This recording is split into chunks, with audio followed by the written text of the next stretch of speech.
Good morning, sir. Good Good morning. morning, sir. Morning. Good morning. Good morning, sir. Good morning, beta. Good morning, sir. Morning. Good morning.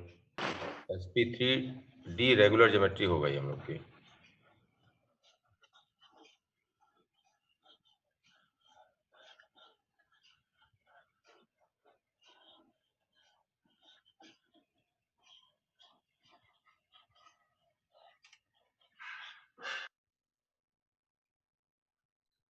Good morning, sir. Good morning बेटा।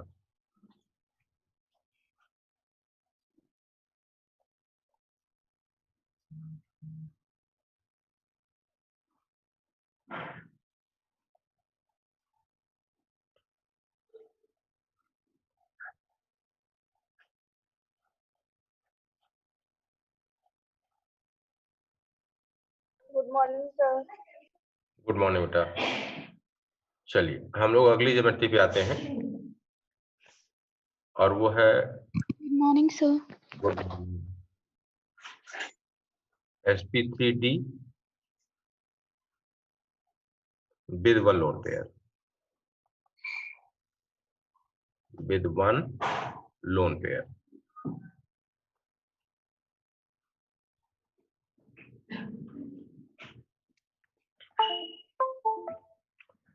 SP3D with one lone pair.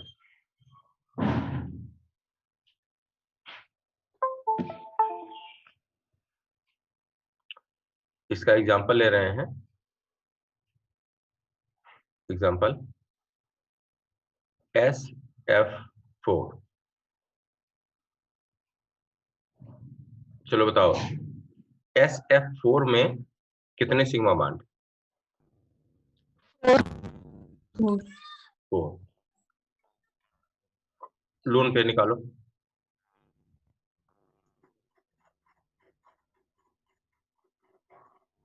One loan.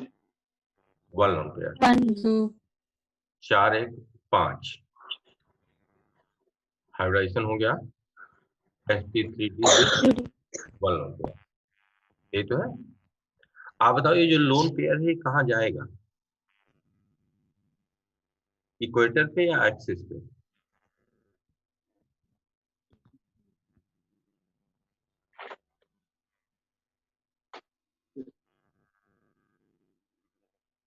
बोलिए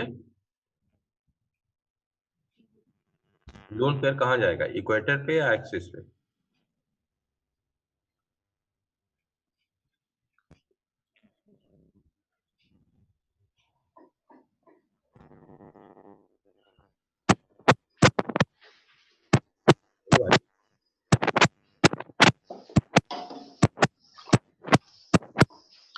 बेटा बीच में loudness से बंद कीजिए।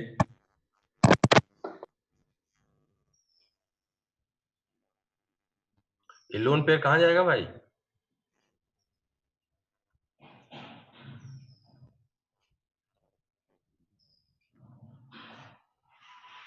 अरे यार सुबह सुबह क्लास काहे लगवा लिया बेटा जब नहीं सुबह बोलते हो आप लोग तो।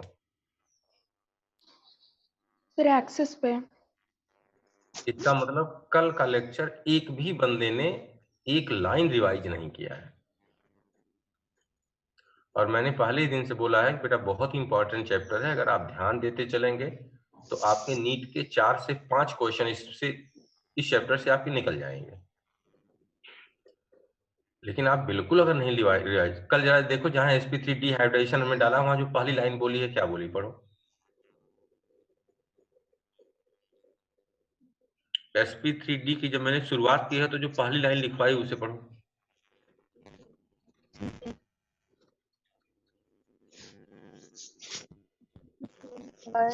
इक्वेटोरियल पोजीशन वो पार करेगा।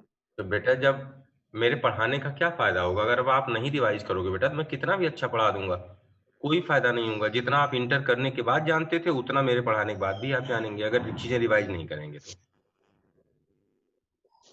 तो मान लो क्लास में 20 लोग हो तो इसका मतलब 20 में से किसी बंदे ने नहीं एक बार जहमत उठाई कि जो कल पढ़ाया गया उसे पढ़ लें। चलिए क्या कर सकते हैं यार, अब आप ऑनलाइन में तो यही और दिक्कत है ना, कुछ नहीं कर सकते। चलिए हाँ, तो हमने ये ले लिया है सल्फर। सल्फर के 3 हाइब्रिड ऑर्बिटल ये देखो एक्सिस पे आ गए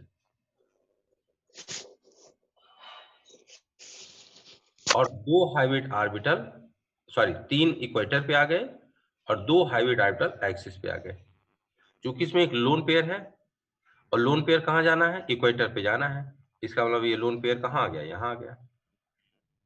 और अब जो 4 ऑर्बिटल्स बचे हैं इनसे फ्लोरीन अपना एक लोन पेयर लेके एक इलेक्ट्रॉन लेके आएगा और इसे क्या करेगा? ओवरलैप कर लेगा, बॉन्ड का फॉर्मेशन कर लेगा।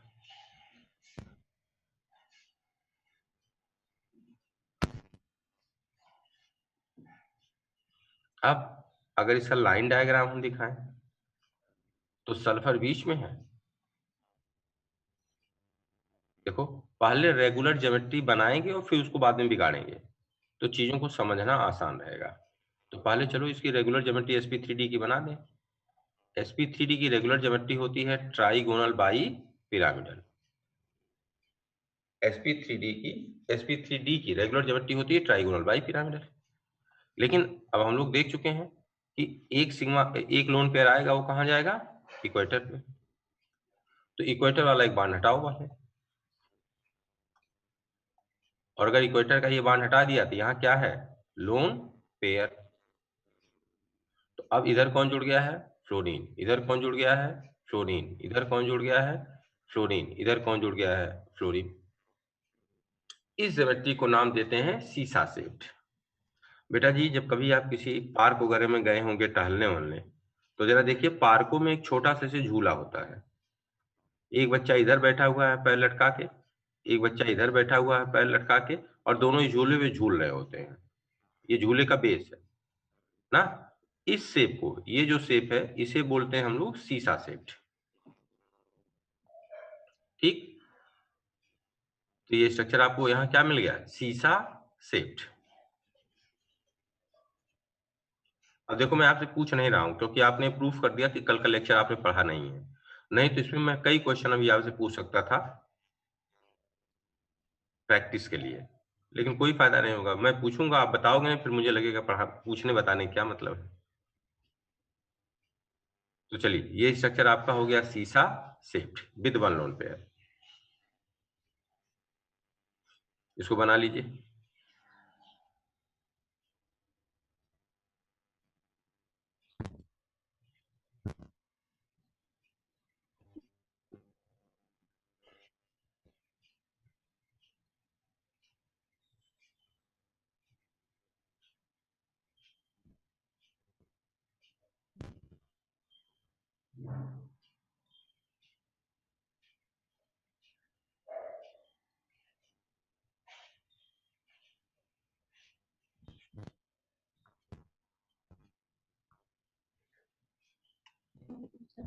सब हो गया। चलिए आइए अब अगले पे आते हैं sp3d with two lone pair.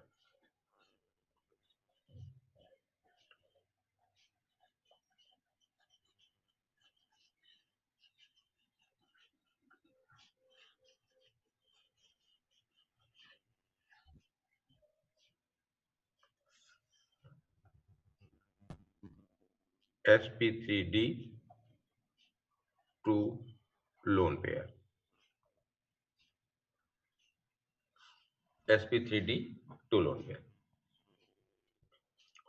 Example ले लेते हैं ICl3। सिग्मा मान निकालेंगे 3 आएगा, लोन पेयर निकालेंगे 2 आ जाएगा, 3 2 5 हो गया, 5 का मतलब हाइब्रिडाइजेशन हो गया sp3d, लोन पेयर कितना हो गया? 2। ज्योमेट्री कभी भी बनाएंगे तो पहले रेगुलर ज्योमेट्री बनाएंगे और फिर उसको बिगाड़ेंगे। तो अगर ऐसा है तो इसकी रेगुलर ज्योमेट्री होगी ट्राइगोनल बाई पिरामिडल। आयोडीन है, आयोडीन से एक क्लोरीन इधर जुड़ा, एक क्लोरीन इधर जुड़ा, एक क्लोरीन इधर जुड़ा, एक क्लोरीन ऊपर और एक क्लोरीन। लेकिन अब हम जान रहे हैं कि यहाँ 2 लोन पेयर है, और अगर लोन पेयर आया तो कहाँ जाएगा? इक्वेटर पे जाएगा।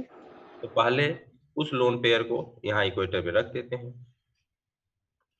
तो जो दो लोन पेयर है उसे हमने रख दिया यहाँ एक इक्वेटर पे और एक कहाँ रख दिया, यहाँ इक्वेटर पे। तो जरा देखो ये शेप कैसा दिख रहा है। अब पीछे तो कोई बांड है नहीं, एक तो बांड ये हो गया और अगला बांड ये क्या हो गया, ये। तो इसे हम लोग क्या बोलते हैं, टी शेप्ड। टी शेप्ड इस स्ट्रक्चर को बोलते हैं टी शेप्ड।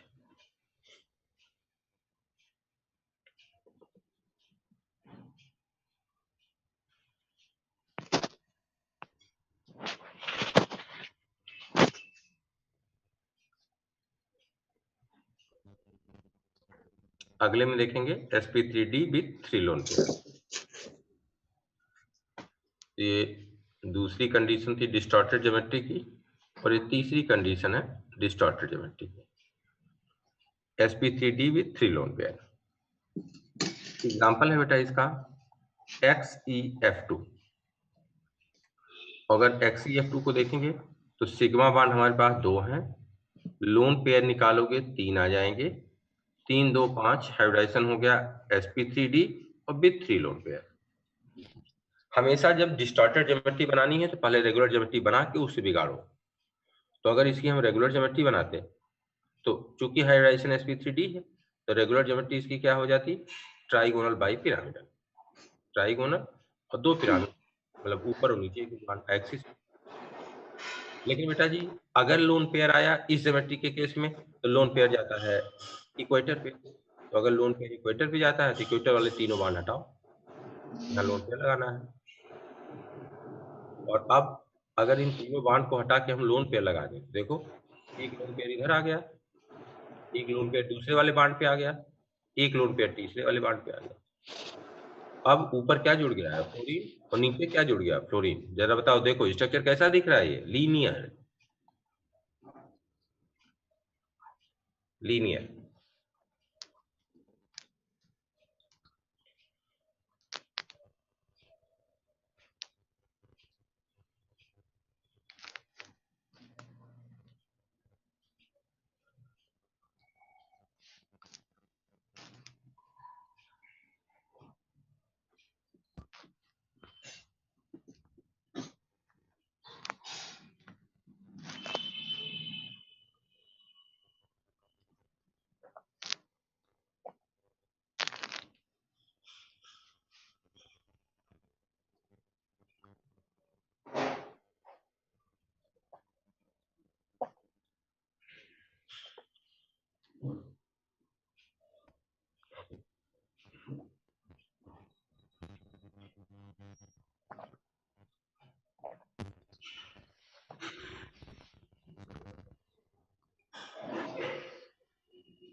बेटा हो गया सर। चलिए, तो sp3d में जितनी कंडीशन थी वो हम लोगों ने कर लिया। अब अगला हाइड्रोजन डाल दीजिए sp3d2 हाइब्रिडाइजेशन।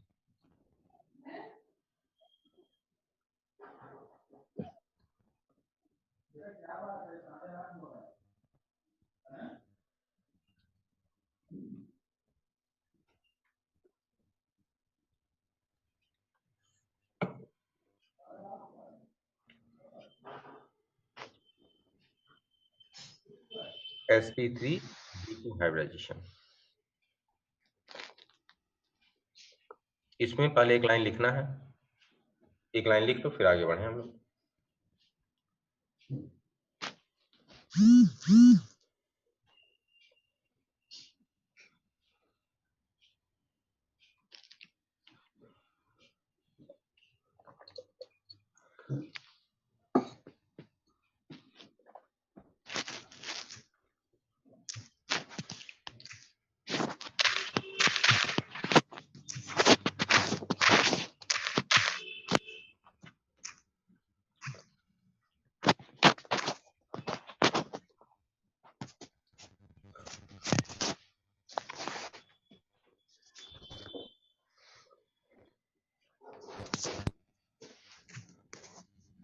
लिखिए if lone pair present, if lone pair present,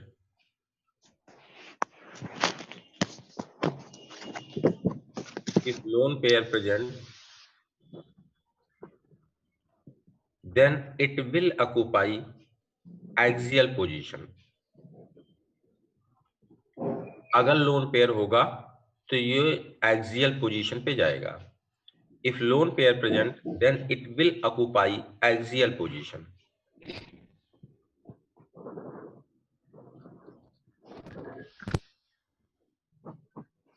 If lone pair present, then it will occupy axial position.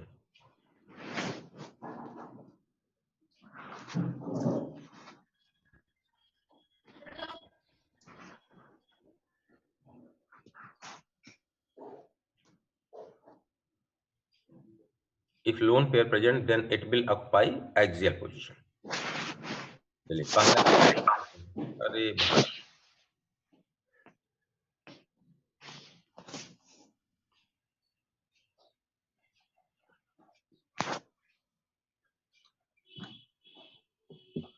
SF6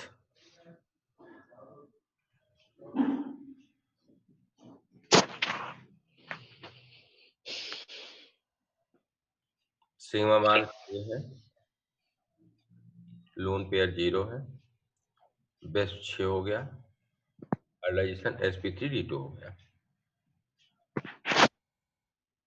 यार कोई बच्चा है भाई, अपना बेटा Vaishnavi, please put your mic off. Mic off कर लो बेटा. बेटा मेरी इसके बाद 2 क्लास है, तुम लोग इतना ना मुझे सुबह ही क्लास में अपसेट कर देना कि हमारी अगली दोनों क्लास खराब है. ये तो मुझे लग रहा है तुम लोग को सुबह पढ़ाना मुश्किल है काम है यार, पूरा दिन ही खराब करवा दोगे. चलिए सल्फर बीच में आ गया.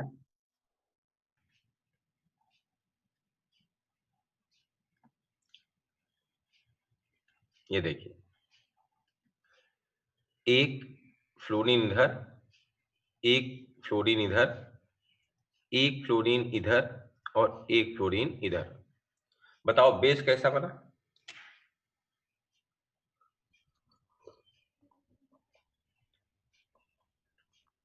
यार तुम लोगों ने सुबह क्यों क्लास लगवा ली? इस समय देखो मैं पूछ रहा हूं, कोई बोल ही नहीं रहा बेटा. अच्छा, मैं जब तक इंटरेक्शन बच्चों से ना करूं तब तक मुझे असुविधा होती है पढ़ाने में. तो इससे बेहतर मेरी क्लास सामने कराने देते यार, कम से कम उस समय तुम लोग बोलते तो हो. सर पूछिए कि क्या पूछ रहे थे. बेस कैसा है?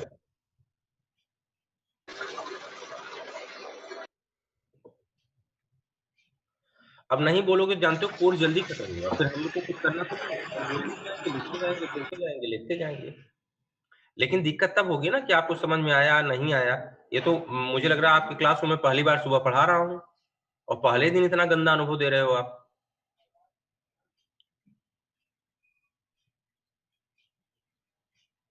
ये बेस दिख रहा है, ये स्ट्रक्चर दिख रहा है, कैसा दिख रहा है ये नहीं कोई समझ पा रहा है. Square planar. तो स्क्वायर दिख रहा है ना? Yes sir. तो बोलने में क्या जा रहा है भाई?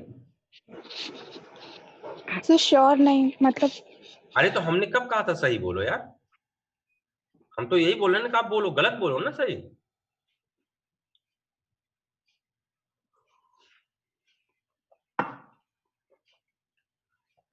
चलिए बेस हो गया स्क्वायर. इस सल्फर के ऊपर मान लीजिए यह बेस जो है, अच्छा खैर छोड़ो अभी. आप बताओ इस स्क्वायर जो आपको दिख रहा है, अगर यहां हम चारों तरफ फ्लोरीन लगा दें तो जरा बताओ 90 के कितने एंगल हैं? 90 के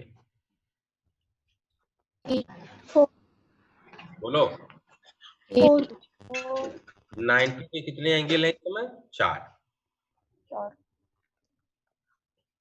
अब एक काम करो, मान लो कि यह बेस है, आपके पेज पे बना है, वह पेज आपके मेज के ऊपर रखा है और इस पे बेस बना है.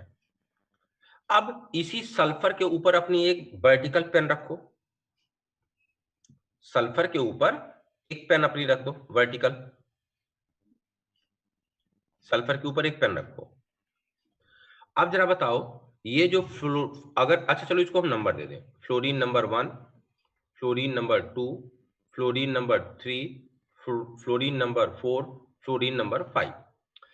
अब पहले इसको आप मान के चलो कि ये आपके मेज के ऊपर एक चौकोर बना हुआ है और उस सल्फर के ऊपर आपने एक वर्टिकल पेन ऊपर रख दी, अपने मेज के ऊपर एक ने आपने पेन रख दी आसमान की तरफ सीधी करके। आप जरा बताओ F1 और F5 के बीच का एंगल, 90 F2 और F5 के बीच का, 90 F3 और F5 के बीच का, 90 F4 और F5 90 कैसे होगा? टेबल को जो मैचिंग कहा करो। उसे करके देख लो, तुरंत करो। पढ़ रहे हो तो पन्ना उन्ना कहीं होगा ही होगा। मेज पे या पन्ने पे एक चौकोर बनाओ और चौकोर के ऊपर एक पेन रख दो। यस सर, समझ गए। या 4 और F5 क्या होगा? 90 होगा। 90 यस सर। तो जरा देखो 90 के अब कितने एंगल मिल गए? 4 और मिल गए ना, 4 तो बेस में थे और 4 Yes, sir. बेस और ऊपर F5 के बीच मिल गए। Yes sir. अब जरा उसी में कल्पना करो कि जहां उस बेस बनाया है आपने मेज पे, उसके ऊपर आपने एक पेन रख दी थी, उसके नीचे एक पेन डाल दो। कल्पना करो, बेस फाड़ के तो डाल नहीं पाओगे। फिर से कल्पना 4 करो। मिल यस सर। तो कितने 4 और हो जाएंगे। कितने हो गए? जाएंगे सर। 4 और 4 टोटल 90 के कितने हो गए? 12 12 12। तो बेटा जी इस ज्योमेट्री को हम लोग नाम क्या दे रहे थे? ऑक्टाहेड्रल। या जरा सोचो, जो पन्ने के ऊपर बेस रखा है, मतलब बेस के ऊपर जो बेटा ये पेन रखा है, अगर इस पेन को हम हर कोनों से मिला दें, देखना हर कोने से इस पेन को मिला रहे हैं, तो बताओ ये शेप कैसा बन गया? Pyramidal. Yes sir. Yes sir. और अगर नीचे वाले फ्लोरीन को भी हर कोने से मिला देंगे तो फिर नीचे भी एक पिरामिड बन जाएगा। Yes sir. Bipyramidal. Square bi pyramidal ना। और जब इसमें कभी एंगल पूछा जाएगा तो एंगल कितने के हैं? सारे के सारे एंगल कितने हैं? 90 के। 90। अब आइए एक एक एंगल को डिटेल देखा जाए। तो जब हम एक एक एंगल को डिटेल देखेंगे तो आप बताइए 90 के कितने सब एंगल मिले थे? 12। 180 के कितने बनेंगे? 1 बोलो। 2 सर, 2 बनेगा सर। 1 बनेंगे। 2 3। अरे सर 3 बनेंगे सर। 3 बनेंगे। 3 होंगे सर। सबको दिख रहा है? Yes sir. 180 के कितने एंगल बनेंगे? 3। 3। ठीक है। यस 90 के एंगल हो गए आपके पास 12 और 180 के कितने एंगल हो गए? 3। ज्योमेट्री को बोलते हैं ऑक्टाहेड्रल या इसी ज्योमेट्री को बोलते हैं स्क्वायर बाई पिरामिडल। ठीक है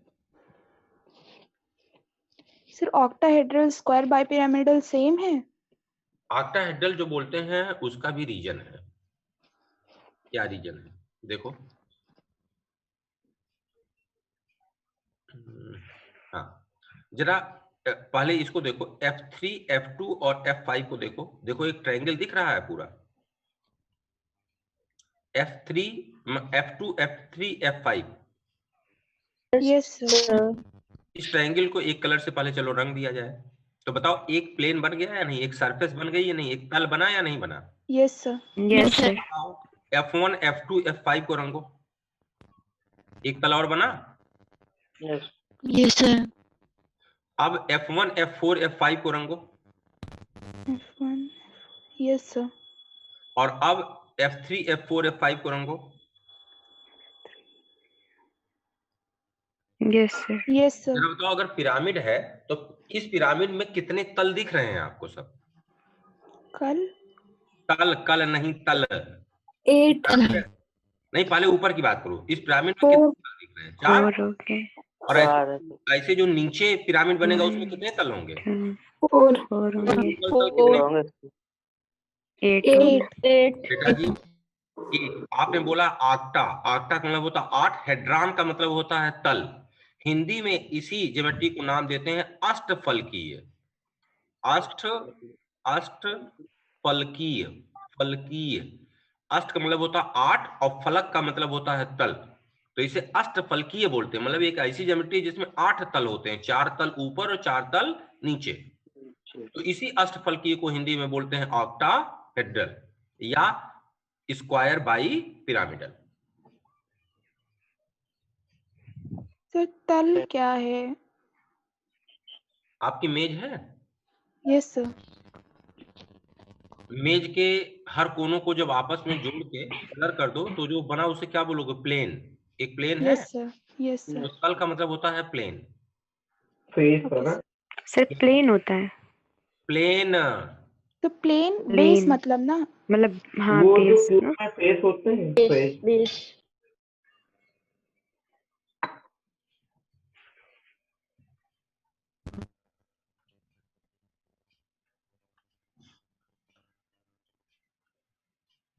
बोलो भाई, yes sir. Yes sir. Yes sir आगे। तो नोट कर लो। सर स्क्रीनशॉट ले रहे हैं, आगे पढ़ाइए। हाँ हाँ, इतनी स्टार्टिंग।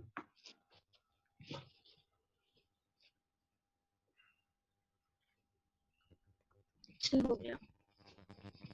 चलिए अब हम sp3d2 में ही आ रहे हैं, लोन पेयर लेकर के।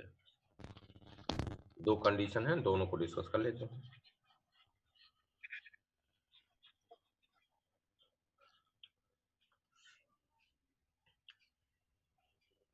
पहली कंडीशन है sp3d2 वन लोन पेयर,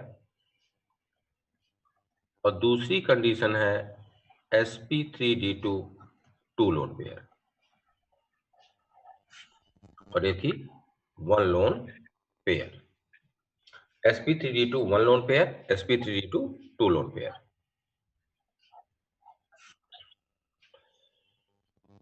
ठीक है, sp3d2 वन लोन पेयर की बात कर रहे हैं तो इसका एग्जांपल ले लेते हैं। ICl5। ICl5 में जब देखोगे तो 5 सिग्मा बॉन्ड है, एक लोन पेयर है, बेस हो गया 6, हाइब्रिडाइजेशन हो गया sp3d2 with one lone pair. Geometry कभी भी बनाएंगे तो पहले रेगुलर ज्योमेट्री को बना के फिर बिगाड़ेंगे।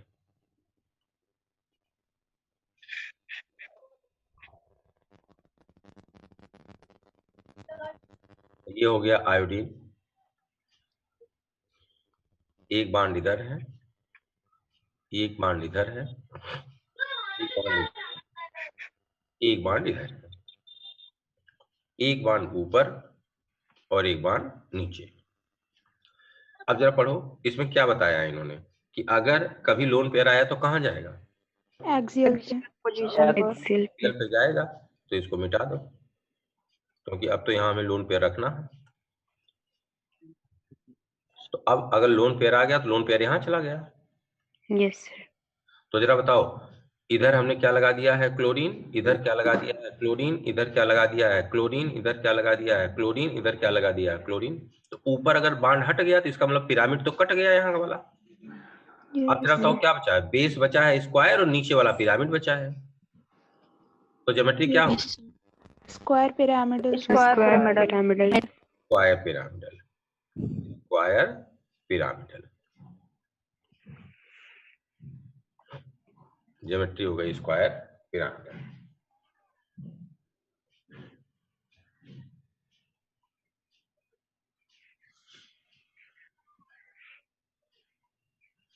अगली कंडीशन है XeF4। सिग्मा बॉन्ड 4 है, लोन पेयर 2 है, 4 2 6, इसका मतलब हाइब्रिडाइजेशन क्या हो गया? sp3d2। sp3d2 और लोन पेयर कितना आ गया? 2। इसको भी बनाना है तो रेगुलर ज्योमेट्री बना के बिगाड़ते हैं हम लोग।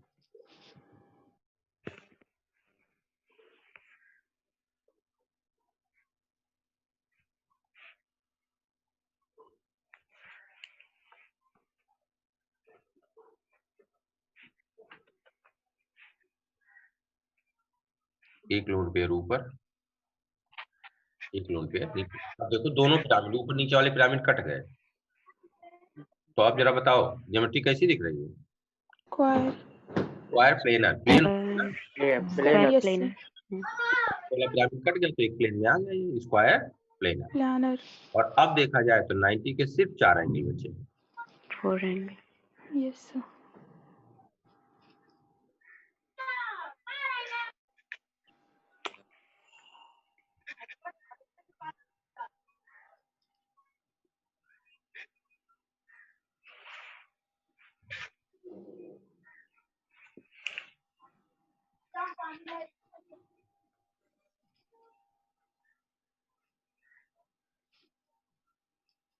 हो गया? तो इसमें क्वेश्चन क्या Yes, पूछ sir. सकते हैं?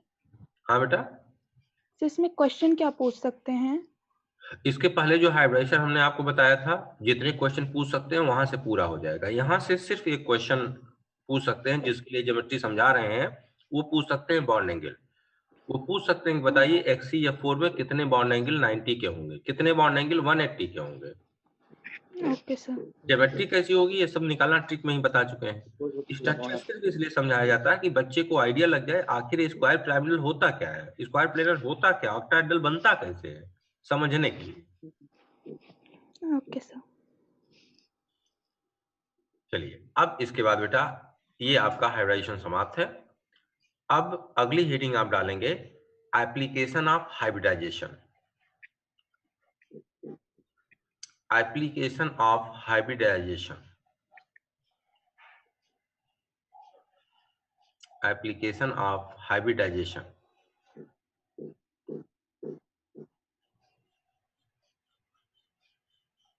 और एप्लीकेशन ऑफ हाइब्रिडाइजेशन में जो चीज आपको पढ़ना है वो बेटा ब्रैकेट में आगे लिख दीजिए, iso structural species.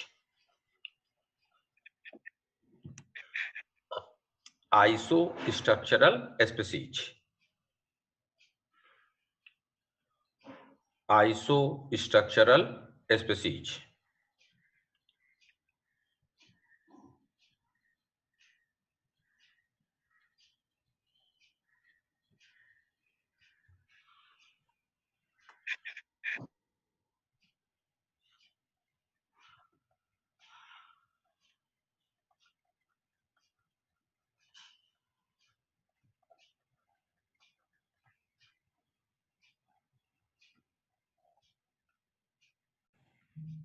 Iso structural species.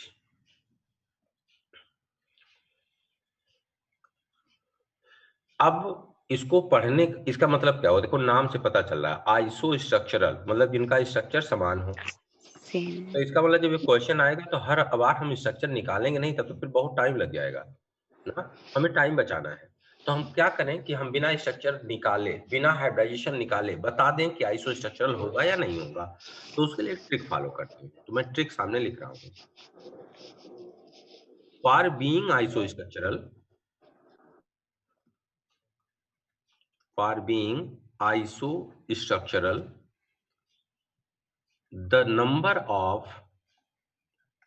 the number of sigma bond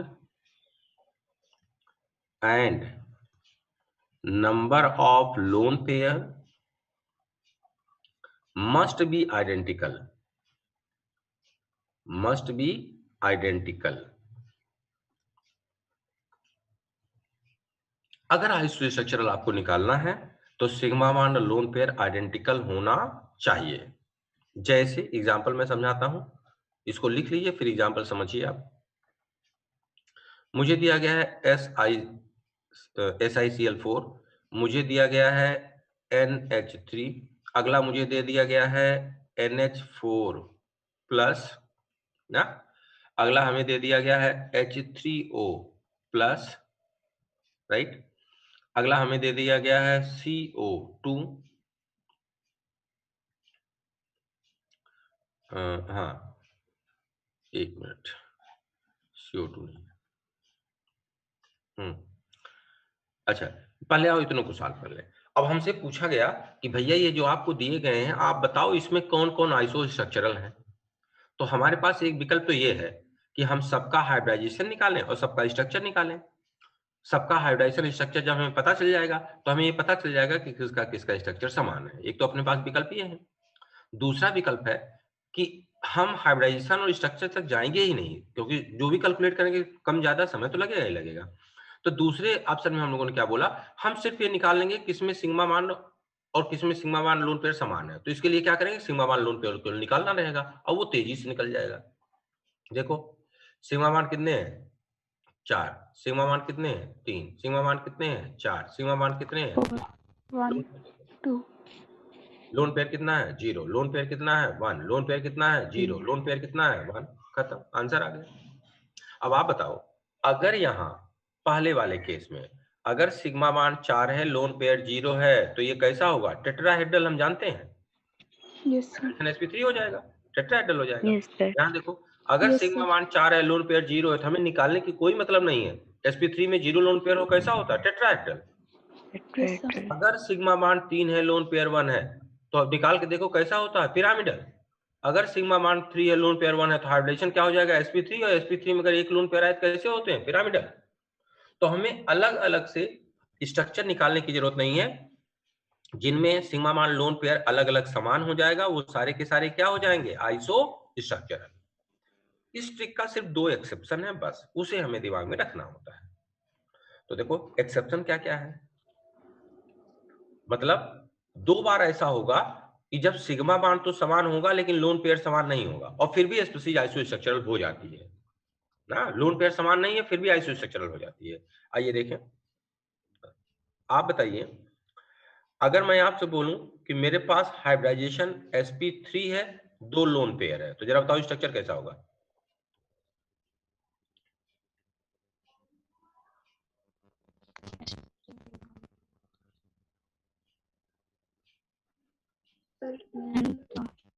sir क्या पूछे हैं? अगर हाइब्रिडाइजेशन sp3 और 2 लोन पेयर है तो स्ट्रक्चर कैसा होगा, बेंट गाना रिवाइज किया करो यार, तुम लोग तो बड़ा डिप्रेस मुझे कर दोगे भाई कि मैं कैसे बच्चों को पढ़ा रहा हूँ जो पुराना लेक्चर रिवाइज नहीं करते। तो फिर हमारे यहाँ जूनियर टीम है, अगले चैप्टर में उन्हीं को लगा देंगे, वही लोग पढ़ाएंगे भाई। जैसे आप मेहनत करोगे वैसे टीचर आपको पढ़ाएंगे। तो नो अगर आप सर. ऐसे डल डल मेहनत करोगे तो बहुत लोग हैं हमारे जो सीख रहे हैं, उनको लाके लगा देंगे, आराम से सिखाएंगे आपको, आप भी सीखो वो भी सीखेंगे। चलो अगर हाइब्रिडाइजेशन sp2 हो, एक लोन पेयर हो, तो जरा बताओ स्ट्रक्चर कैसा होगा, बेंड बताइए कैसा होगा, बेंड। अब आओ जरा इसका एग्जांपल लेके हम आपको दिखा दें ये एक्सेप्शन क्यों है। एग्जांपल में ले रहा हूं, देखना। मेरे पास एक एग्जांपल है H3O+ का और अगला एग्जांपल है CC। देखो ध्यान से, चलो इसे सॉल्व करो। अगर H3O+ को सॉल्व करोगे तो इसमें सिग्मा बांड आता है 3, लोन पेयर आता है 1, 3 1 4, हाइब्रिडाइजेशन हो गया sp3 और लोन पेयर 1 है, तो इसका स्ट्रक्चर कैसा हो गया, बेंट। सॉरी यार, बेंट ले आना ना, सॉरी H3O+ नहीं, H2O लेना पड़ेगा, H2O। चलो तो इसमें सिग्मा मान कितना आ गया, 3, लोन पेयर कितना आ गया, 2 ना। तो अब sp3 में अगर 2 लोन पेयर आए तो स्ट्रक्चर कैसा होता है, बेंट। यहाँ देखो, यहाँ अगर सिग्मा मान और लोन पेयर निकालेंगे तो यहाँ सिग्मा मान कितना आ गया, 2, फिर से लिख दे, नीचे सब गलत हो गया था। यहाँ देखो सिग्मा मान लिख रहे हैं, सिग्मा मान कितना है, 2, सिग्मा मान कितना है, 2। लोन पेयर देखना, लोन पेयर कितना है, यहाँ जब निकालो है 2, लोन पेयर कितना है, 1। अब जरा ऊपर वाली लाइन पढ़ो, for being isostructural the number of sigma one and the number of lone pair must be identical.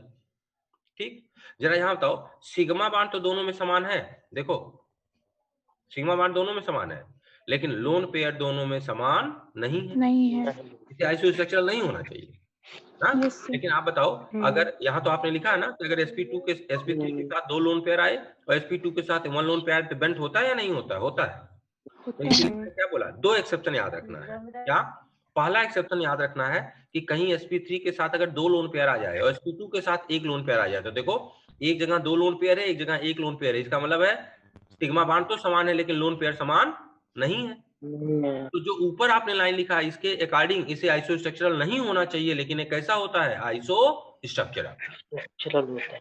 दूसरा एक्सेप्शन देखो, एक्सेप्शन नंबर सेकंड में आ जाओ। ये तो एक्सेप्शन नंबर फर्स्ट था, एक्सेप्शन नंबर सेकंड। बेटा कभी अगर आपको हाइब्रिडाइजेशन मिलता है sp3d 3 लोन पेयर, तो कैसा होगा बताओ? लीनियर होगा। लीनियर। और दूसरा कभी आपको sp मिलता है नो लोन पेयर, मतलब 0 लोन पेयर, लीनियर। अब जरा देखो, ऊपर आपने लिखा है कि लोन पेयर सिग्मा मान समान होना चाहिए, लेकिन जरा यहाँ चेक करो, यहाँ 3 लोन पेयर है और यहाँ 0 लोन पेयर है, तो लोन पेयर समान है क्या? No sir. आइसोस्ट्रक्चरल होना नहीं चाहिए, लेकिन एक्सेप्शन है, आइसोस्ट्रक्चरल होता है ना। एग्जांपल देखो, हमने कहा मेरे पास है I3 माइनस, मैंने कहा मेरे पास है XeF2, मैंने कहा मेरे पास है N3 माइनस, मेरे पास है CO2। आओ चेक कर लेते हैं, सिग्मा मान निकालो। जब सिग्मा मान इन सबका निकालोगे तो सिग्मा मान देखो यहाँ क्या है 2, सिग्मा मान 2, सिग्मा मान 2, सिग्मा मान 2। लेकिन जब लोन पेयर निकालोगे तो यहाँ आएगा लोन पेयर 3, यहाँ आ गया 3, यहाँ क्या आ गया है 0, यहाँ क्या आ गया है 0। अब बताओ इसका हाइब्रिडाइजेशन कैसा हो गया? इसका हाइब्रिडाइजेशन कैसा हो गया? sp3d। और बताओ sp3d में लोन पेयर कितने आ गए? 3, तो कैसा होगा? लीनियर। और यहाँ इन दोनों का हाइब्रिडाइजेशन क्या हो जाएगा? sp। कोई लोन पेयर नहीं है तो ये भी कैसा हो जाएगा? लीनियर। जबकि इन्हें आइसोस्ट्रक्चरल नहीं होना चाहिए था, क्योंकि इन सब में सिग्मा मान तो समान है लेकिन सब में लोन पेयर समान नहीं है। तो ये दो एक्सेप्शंस आपको ध्यान रखने पड़ेंगे। आइसोस्ट्रक्चरल पूछा जाता है बेटा, हम पूरा का पूरा स्ट्रक्चर निकालेंगे नहीं, हम सिग्मा मान लोन पेयर निकाल लेंगे और जिनमें सिग्मा मान लोन पेयर समान होगा, पक्का है उनमें स्ट्रक्चर समान होगा। इसके दो ही एक्सेप्शन होते हैं, एक होता है sp3 के साथ 2 लोन पेयर अगर आ जाए तो वो आइसोस्ट्रक्चरल हो जाता है sp2 1 लोन पेयर के साथ, और दूसरा sp3d के साथ अगर 3 लोन पेयर आ जाए तो आइसोस्ट्रक्चरल हो जाता है sp के साथ। ठीक, नोट कर लीजिए, क्वेश्चन कर लीजिए।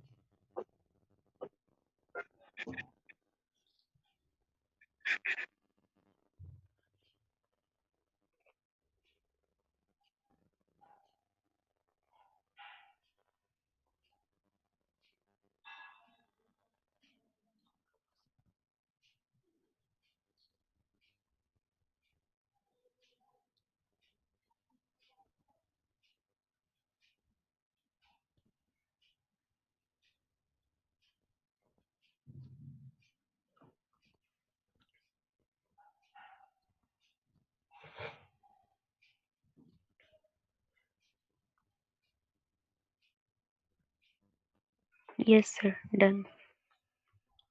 चलिए इसके नीचे क्वेश्चन लिख लीजिए और फिर दूसरे एग्जाम्पल पे आते हैं। तो यहाँ लिख लीजिए बेटा, find out the isostructural species,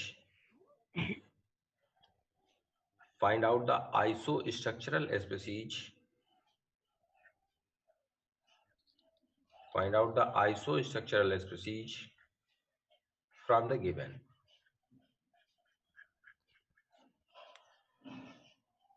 Isostructural species from the given.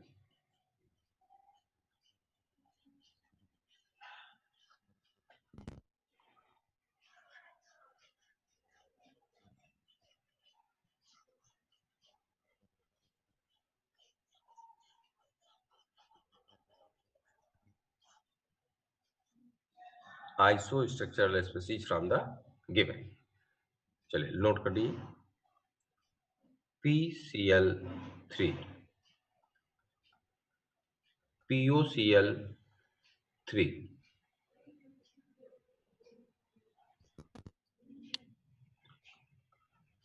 PH3,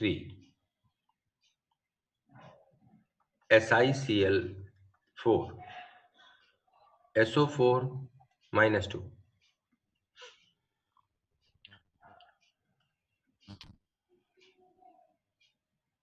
चलो इतना बहुत हो गया, निकालो इसमें से कौन कौन आइसोस्ट्रक्चरल है।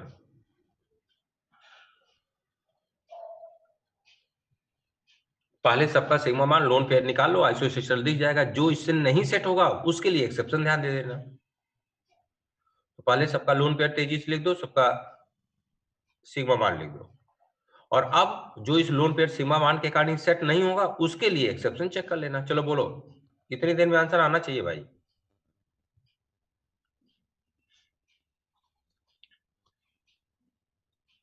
अरे यार क्या करते हो तुम लोग। 3 है, सिग्मा मान 3 है, सिग्मा मान 4 है, सिग्मा मान 3 है, सिग्मा मान 4 है, सिग्मा मान 4 है। अब इतना समय लगाओगे। लोन पेयर 1 है, लोन पेयर 0 है, लोन पेयर 1 है, लोन पेयर 0 है, लोन पेयर 0 है। लो आंसर आ गया। अब तुम लोग इसको 1 घंटे में निकाल रहे हो। सोचो, सिग्मा मान लोन पेयर है, नहीं निकाल पा रहे हो तो क्या करेंगे? देखो, सिग्मा मान लोन पेयर समान है, सिग्मा मान लोन पेयर समान है, ये दोनों हो जाएंगे आइसोस्ट्रक्चरल। इधर देखो, सिग्मा बांड लोन पेयर समान है और सिग्मा बांड लोन पेयर समान है, ये तीनों आपस में हो जाएंगे आइसोस्ट्रक्चरल। अब अगर आप जोड़ घटाव नहीं कर पाते बेटा, कि आपको निकालने में समय लग रहा है सिग्मा बांड लोन पेयर, तब तो समय लगेगा, मतलब केमिस्ट्री के कारण देर नहीं होगी। जोड़ घटाव नहीं आता तो उसके कारण देर होती है।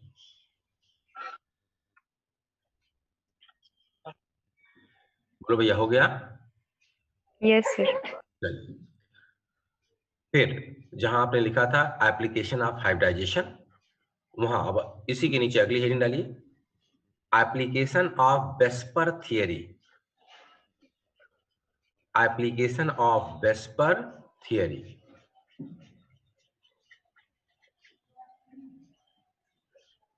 Application of VSEPR theory.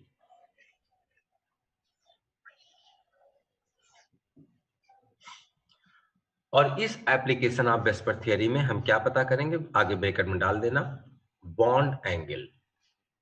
Bond angle हम पता करेंगे, बॉन्ड एंगल। बेटा जी, बॉन्ड एंगल निकालने के लिए सब 5 पॉइंट्स हैं, और अगर वो 5 पॉइंट हम दिमाग में रख लें तो हम बॉन्ड एंगल को कंपेयर कर सकते हैं। आइए एक एक करके मैं यहां डिस्कस करता चलता हूं। पहला पॉइंट जो है वो होता है बेटा कि bond angle is inversely proportional to hybridization. Hybridization ज्यादा तो बॉन्ड एंगल कम, हाइब्रिडाइजेशन कम तो बॉन्ड एंगल ज्यादा।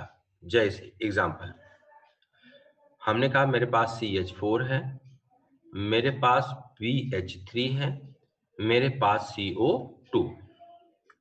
अगर इन सबका हाइब्रिडाइजेशन लिखें तो यहाँ होगा sp3, यहाँ होगा sp2, यहाँ होगा sp। आपने लिखा है कि अगर हाइब्रिडाइजेशन ज्यादा तो बॉन्ड एंगल कम, हाइब्रिडाइजेशन कम तो बॉन्ड एंगल ज्यादा।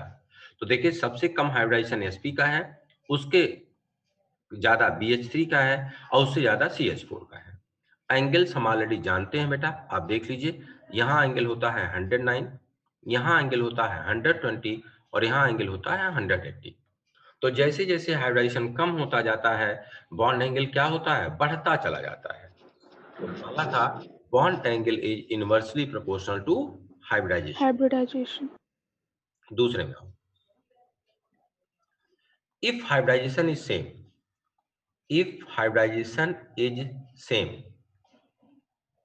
and geometry is regular and geometry is regular, geometry is regular का क्या मतलब है?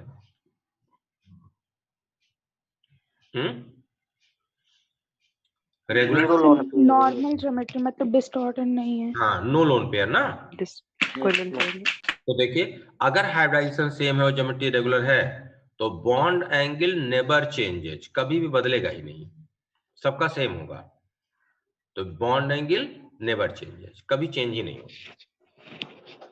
एग्जांपल देखिए, मेरे पास SiCl4 है, मेरे पास NH4 प्लस है, मेरे पास SO4-2 है, मेरे पास PO4-3 है।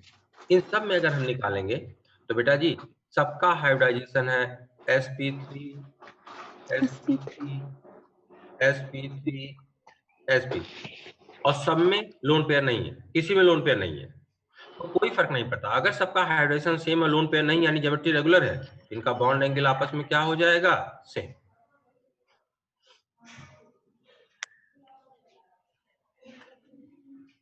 तीसरा, if hybridization is same and geometry is not regular, and geometry is not regular, geometry regular नहीं है, इसका मतलब लोन पेयर है, तो हम बोलते हैं कि bond angle is inversely proportional to lone pair. Lone pair ज्यादा तो बॉन्ड एंगल कम, लोन पेयर कम तो बॉन्ड एंगल ज्यादा। एग्जांपल देख लीजिए, मेरे पास CH4 है, मेरे पास H3O प्लस है, मेरे पास H2O है। बेटा जी हाइब्रिडाइजेशन निकालिए, sp3 है, लोन पेयर 0 है, sp3 है, लोन पेयर 1 है, sp3 है, लोन पेयर 2 है। अब आप बताइए, सबका हाइब्रिडाइजेशन सेम है, लेकिन अगर सबका हाइब्रिडाइजेशन सेम है, ज्योमेट्री रेगुलर नहीं, लोन पेयर है, तो लोन पेयर कम तो बॉन्ड एंगल ज्यादा, लोन पेयर ज्यादा तो बॉन्ड एंगल कम। देखो 3 पॉइंट ये, कोई 2 पॉइंट और है, अगर आप नोट कर चुके हो तो ऊपर लिखे हैं। यस हो गया। बच्चा ऊपर लिखे, yes sir. Yes sir. 2 point और है, उसके बाद सारे के सारे बॉन्ड एंगल आपके कोर्स में जितने हैं वो कवर हो जाएंगे।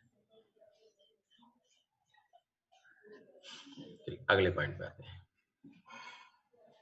चौथे point, if hybridization and lone pair both are same, if hybridization and lone pair both are same, then bond angle is directly proportional to electronegativity of central element. Central element. अगर lone pair भी, अगर hybridisation भी same है, lone pair भी same है, तो bond angle क्या होता है? सेंट्रल एलिमेंट के इलेक्ट्रोनिटी के डायरेक्टली प्रोपोर्शनल। मतलब क्या है? देखो, मेरे पास NH3 है, मेरे पास PH3 है, मेरे पास ASH3 है, मेरे पास SBH3 है और मेरे पास BiH3 है। इन सबको अगर हम चेक करें तो सब में बेटा हाइब्रिडाइजेशन sp3 और सब में लोन पेयर 1 है। तो अगर हाइब्रिडाइजेशन भी सेम है, लोन पेयर भी सेम है, तो आप इलेक्ट्रोनेगेटिव देखते हैं सेंट्रल एलिमेंट की। आपने पढ़ रखा है ऊपर से नीचे की तरफ जब ग्रुप में जाते हैं तो इलेक्ट्रोनेगेटिविटी कम होती है। अगर इलेक्ट्रोनेगेटिविटी कम होती है तो बॉन्ड एंगल क्या होता जाएगा? कम।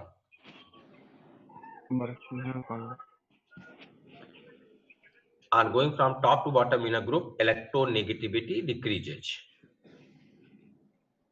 And last one, if hybridization, lone pair and central element all are same, all are same, अगर तीनों समान है तो bond angle is inversely proportional to electronegativity of surrounding element. Surrounding element. अगर हाइब्रिडाइजेशन भी सेम है, लोन पेयर भी same है, सेंट्रल एलिमेंट भी सेम, अगर ये तीनों सेम है तो इनवर्सली प्रोपोर्शनल होता है इलेक्ट्रोनेगेटिव ऑफ सराउंडिंग एलिमेंट के। जैसे मेरे पास NF3 है, मेरे पास NCl3 है, मेरे पास NBr3 है, मेरे पास NI3 है। चेक कीजिए, तो इन सब का हाइब्रिडाइजेशन sp3 है, सब में लोन पेयर 1 है, सब में सेंट्रल एलिमेंट नाइट्रोजन है, तीनों सेम। तो सराउंडिंग की इलेक्ट्रोनेगेटिविटी ज्यादा तो बॉन्ड एंगल कम, सराउंडिंग की इलेक्ट्रोनेगेटिविटी कम तो बॉन्ड एंगल ज्यादा।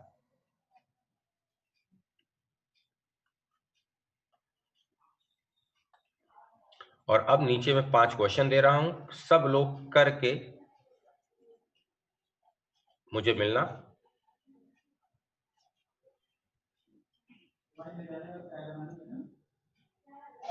और मैं देखूंगा अगर समय होगा तो आज शाम को भी 1 घंटा ले लेंगे, नहीं तो कोर्स जल्दी जल्दी खत्म नहीं होगा, पता चला टेस्ट आ गया। Yes sir. Yes sir. नीचे लिखे correct order of bond angle.